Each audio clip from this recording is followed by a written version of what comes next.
ભાવનગર અક્ષરવાડી મંદિર ખાતે વિવિધ કાર્યક્રમો અંતર્ગત પ્રેરક સંમેલન યોજાયું।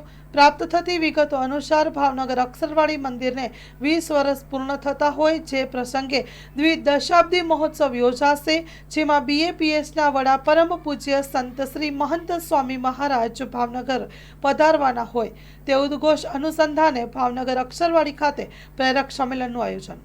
Story report by Anil Gohil, Bhavnagar. જય સ્વામિનારાયણ। ખાસ તો 8 વર્ષ પછી મહંત સ્વામી મહારાજ ભાવનગરના આંગણે પધારી રહ્યા છે। 2017માં સ્વામીશ્રી પધારેલા, પછી આવ્યા હોય પણ સીધા અહીંથી એરપોર્ટથી સારંગપુર જતા રહ્યા હોય, પણ રોકાવાય એવી રીતે 8 વર્ષ પછી આવે છે। અને આ 8 વર્ષના અંતરાલમાં એમણે યુગવર્તી કાર્યો કર્યા, એ સંપન્ન કરીને આવે છે। અબુધાબીની અંદર જે BAPS હિન્દુ મંદિર શોભી રહ્યું છે એ બનાવીને આવે છે। રોબિન્સવિલની અંદર ભારતની બહાર દુનિયાનું બીજા નંબરનું સૌથી મોટું હિન્દુ મંદિર એનું દુનિયાને પ્રદાન કરીને મહંત સ્વામી મહારાજ ભાવનગરના આંગણે પધારે છે। એટલે બધા હરિભક્તોને પણ ખૂબ ઉત્સાહ છે, બધા ભાવિકોને પણ એમને વધાવવાનો ખૂબ આનંદ છે।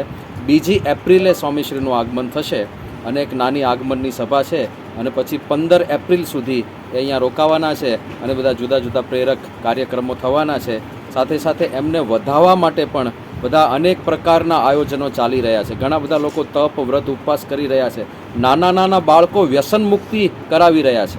અત્યારે બાળકોના બધા વૃંદ ફરે છે અને મહંત સ્વામી મહારાજનું આગમન થવાનું છે એ નિમિત્તે ગલીએ ગલીએ જઈને, દુકાને દુકાને જઈને જેને કોઈને પણ નાનું મોટું વ્યસન હોય તમાકુ વગેરેનું, એને છોડાવવા માટે નાના નાના બાળકો પ્રેરણા આપે છે અને બધાને વ્યસન છોડાવે છે। ઘણા બધા નાના નાના બાળકો, બાલિકાઓ હોસ્પિટલમાં જઈને જે દર્દીઓ હોય એ જલ્દી સાજા થઈ જાય એના માટે ભગવાનને પ્રાર્થના કરે છે આ મહંત સ્વામી મહારાજના આગમન નિમિત્તે। તો આવા પણ અનેક પ્રકારના કાર્યક્રમો થઈ રહ્યા છે। ખાસ બધા ભાવનગરના બધા જ પ્રજાજનો માટે એક સંદેશ છે કે આવા મહાન સંત આ ભાવનગરના આંગણે પધારી રહ્યા છે।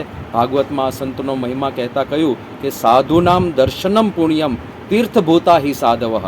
આવા સંત સાક્ષાત એ તીર્થ સ્વરૂપ હોય છે, તો એમના દર્શન કરવા માટે પધારવા સમસ્ત ભાવનગરની જનતાને ભાવભર્યું હાર્દિક નિમંત્રણ છે। આ દ્વિદશાબ્દી મહોત્સવ 20 મંદિર પૂરા થયા, પ્રમુખ સ્વામી મહારાજે આ મંદિરની ભેટ આપી, તો એ મહોત્સવ પણ મહંત સ્વામીજી મહારાજની ઉપસ્થિતિમાં એકદમ ધૂમધામથી ઉજવવાનો છે। તો એના પણ સાક્ષી બનવું એ જીવતરનો એક લાવો બની રહેશે, તો એના માટે પણ બધાને ખાસ નિમંત્રણ। આ અનેક સભાઓ છે, દાખલા તરીકે એક દિવસ યુવા સભા છે, પછી એક દિવસ બધા સદભાવીઓની સભા છે, જેમણે જેમણે સહયોગ આપ્યો હોય એમની એક વિશેષ સભા છે। એક દિવસ બાળકો માટેની એક સ્પેશિયલ સભા છે કે નાના નાના બાળકોને પ્રેરણા મળે એવા બધા કાર્યક્રમો થશે। એક દિવસ કાર્યકરો કે જે સેવા કરતા હોય છે સમયે સમયે, એવા કાર્યકરોનો પણ એક આખો કાર્યક્રમ છે। અને જે મુખ્ય સભા છે એ આ ભાવનગર મંદિર દ્વિદશાબ્દી મહોત્સવ એની પણ એક ભવ્ય મહાન સભા થશે। તો આવા બધા જુદા જુદા કાર્યક્રમ એમની ઉપસ્થિતિમાં થવાના છે।